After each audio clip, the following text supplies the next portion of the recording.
منڈی بہاؤدین میں social media پر چند روز سے اغواکاروں اور خطرناک جرائم پیشہ افراد کی پنجاب میں داخلے کی خبروں پر ہائی الرٹ کیا جا رہا تھا۔ اغواکار خاتون نے چلڈرن اسپتال کی نرسری وارڈ سے آکسیجن لگے ایک دن کے بچے کو اغوا کر کے فرار ہو گئی، جس سے اسپتال انتظامیہ، عملہ اور سیکیورٹی انتظامات کا پول کھل گیا اور شہر بھر میں خوف و ہراس پھیل گیا۔ واقعے کی C C T V footage سی1 نیوز نے حاصل کر لی، جس میں اغواکار خاتون بچے کو لے جاتی دیکھی جا سکتی ہے۔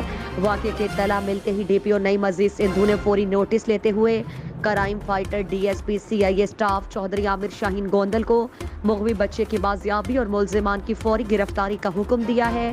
D S P C I A staff نے چند گھنٹوں میں بچہ اور اغواکار خاتون کو رکشہ ڈرائیور سمیت گرفتار کر لیا۔ مزید تحقیقات جاری ہیں۔